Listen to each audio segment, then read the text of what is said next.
Robert, you and I have both been to see Dirty Rotten Scoundrels playing at the Savoy Theatre. First time for you, second time for me. It's been a couple of years since I saw it last. Hello, Robert, by the way. Hello, Hello. Nick. The very first thing that happened when I saw Dirty Rotten Scoundrels on Broadway was John Lithgow came over the announcement, the tannoy system, and said, "Ladies and gentlemen, at this production of Dirty Rotten Scoundrels, there will be no pre-show announcement. Thank you."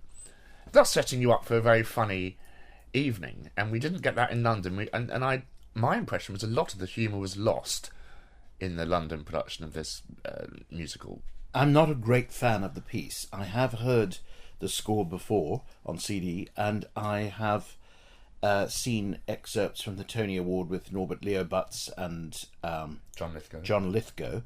But I can believe from what you've told me and from what others have told me that this isn't as good as the New York production. Having said that, I have a particular axe to grind. I feel that there is a glut at the moment of Broadway shows following in the wake of Book of Mormon, perhaps. We've had a chorus line which flopped at the Palladium. We've had Book of Mormon, which was a huge success.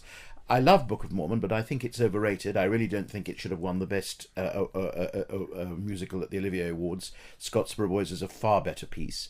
It's a great fun night out.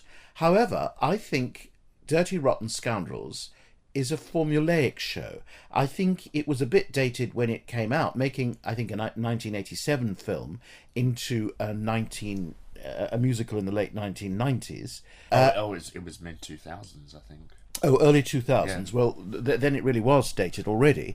It was never a great movie, though it had it was charming because it had Michael Caine and Steve Martin in it, and you can't get better than that. What I feel is that everybody in this show is coasting. Robert Lindsay's done it all before. I found him somewhat lacking in charm, perhaps because I've seen this performance from him before. He's a great actor. I think he was being lazy. One review said it's the second coming of Fred Astaire. I think sometimes critics are desperate to be in the papers. Yeah, not just to be in the papers, but I think to find something new to say. I'm actually very surprised by the positive responses to this musical in London. It's not to say that I have, that I hated it. I thought it was mildly amusing. I thought it was very old-fashioned.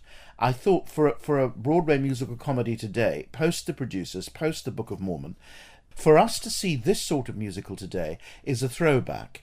And it's not that I want to see something modern, but it's that I want to see, if I want to see musical comedy, American musical comedy, I'd rather see a revival of Guys and Dolls, quite frankly, because that's a masterpiece. What hasn't been done in London, which is much closer to being a masterpiece than Dirty Rotten Scoundrels, is Kander and Ebb's Curtains. Much funnier, much wittier, much better songs.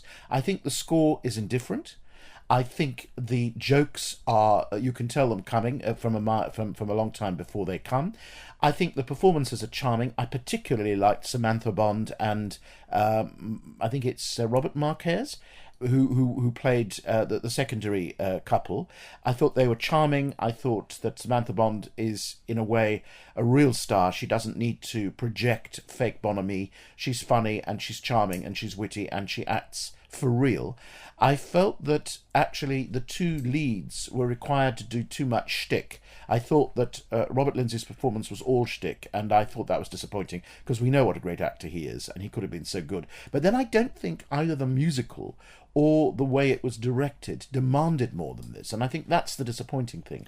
I was quite impressed with Rufus Hound, though. I thought he sang the piece very well. Yes. And especially at the times where he was really milking the comedy, I thought that was very funny indeed. Well, I think he is a very funny man. I think his performance was charming.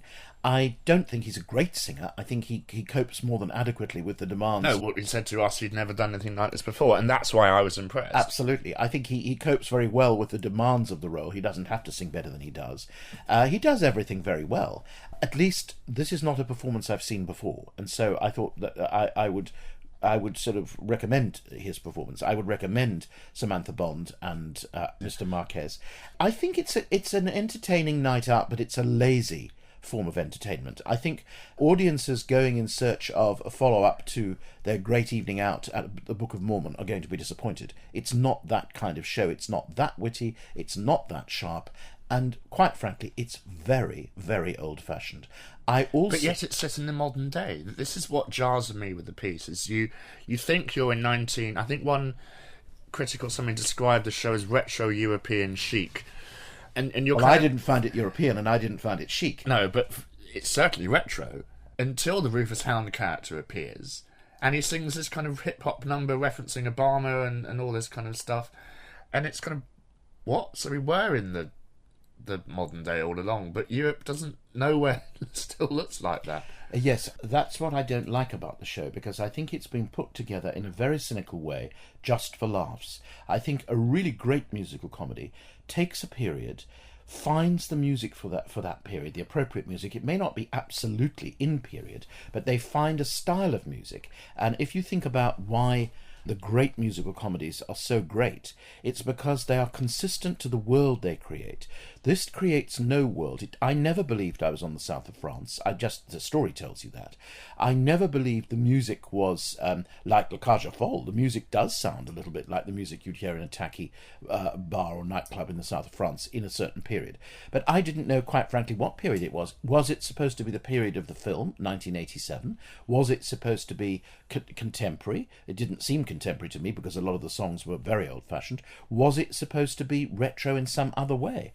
I always think, and this is for me an important point about new musicals that are original. Do they have integrity, or are they doing anything they can for a cheap laugh? And I thought this musical did all it could for a cheap laugh. Now, by comparison, a very funny musical is Sister Act, which hasn't been so well received either on Broadway or in this country. But Sister Act, Alan Menken and Glenn Slater. Sister Act about 9 different book writers. Absolutely keeps to its period of the 70s, and it keeps to the music of the 70s, and it's a brilliant pastiche, and it's very, very funny. And it's not a great work of art, but it's still very funny, musical, and true to itself. And that was an original choice by the musical's creative team. Yes. It had nothing to do with the film. They just said, let's put it in the 70s so it has a timeless feel. Absolutely. I think with Dirty Rotten Scoundrels, either set it in the modern day, which you should never do when you're writing a musical, because it isn't the modern day by the time it gets staged,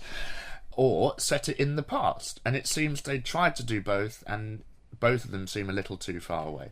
I will say, though, there are some wonderful lyrics in this musical. One of my favourite being Sort of in a Spin, Cincinnati, which I quite like.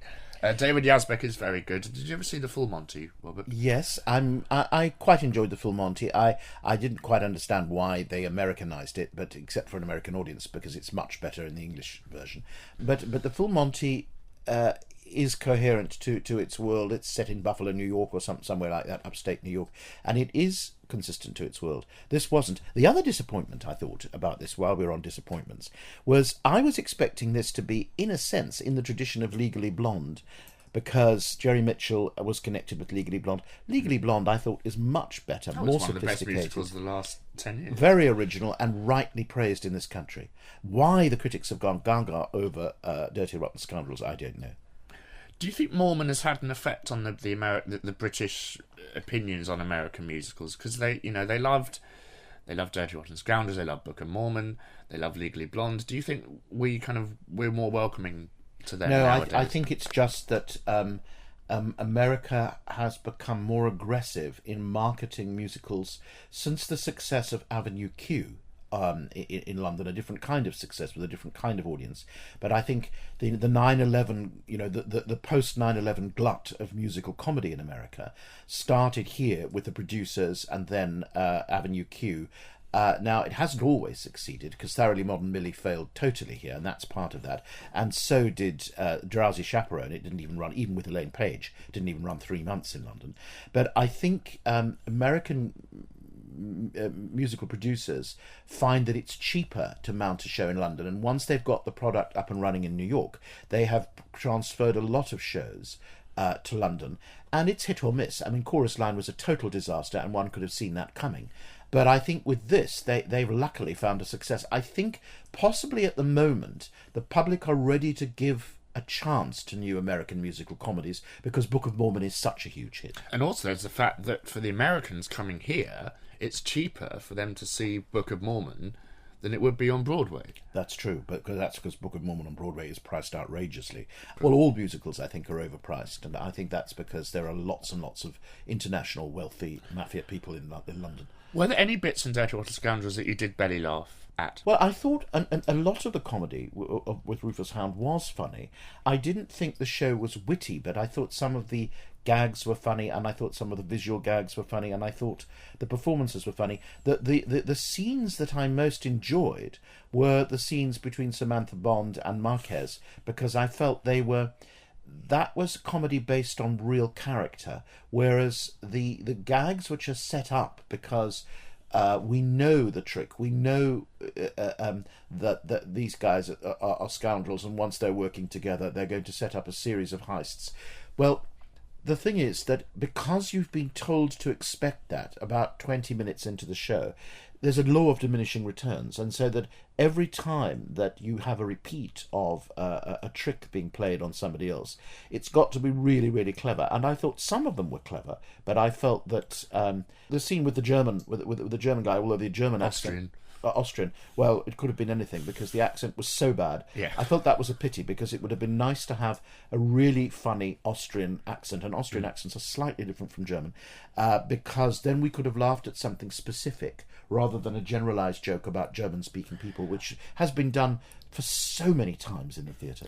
Though I'll say plot-wise, the twist is very clever and very funny indeed. Yes, I think the twist is funny and clever, but the minute it's happened, you feel, oh yes, I should have predicted that, or I did predict it. But you didn't. I didn't. That's what's good about it. I didn't, but I think it still relates to a show based on formula rather than character. Catherine Kingsley is very good in this piece. Yes, it has to be said, she's giving a stunning performance. Absolutely stunning performance. So I think there are three really good performances. One is Catherine Kingsley, the other is Marquez, and the other is Samantha Bond. I think that Rufus Hound is very, very good, and you know, someone who would do very well in shows, for example, like the Book of Mormon. If he were playing the secondary character, the second character in the Book of Mormon, he'd be brilliant. I was disappointed with Robert Lindsay. I've loved him since seeing him in Me and My Girl. I've seen him as a serious actor and on television, and I think he's a great actor. But this, to me, was stale. This performance. It does seem that he hasn't had heart in it ever since the day we saw him at the press day. Well, in a funny kind of way, I kind of preferred the show at the press day because I only got snippets of it, and I found it quite fun to be so close and to watch the actors very fresh. What I found seeing it a couple of weeks or so after the press night, I saw it on the press night actually, but a couple of weeks or so after the previews had started, and of course it has run already in Manchester, I found it a little bit, I found the actors, well, I have to be honest, I found Robert Lindsay a little bored. You know, if I had to go on, I mean, I'm trying to justify the things I didn't like, but for example, people said, oh, the choreography is so stunning. It's the most old-fashioned Las Vegas-style choreography that actually has not been seen seriously on Broadway for 20 years. I found it very, very depressing to see the old kick-kick-turn routines that were being sent up in the producers. Yeah. The country and western song is very good. I like the country and western song, and the girl's very good, who sings the Oklahoma country and western song. I thought that I couldn't understand, again, it's a sign that the book is not being taken seriously by the producers and the director.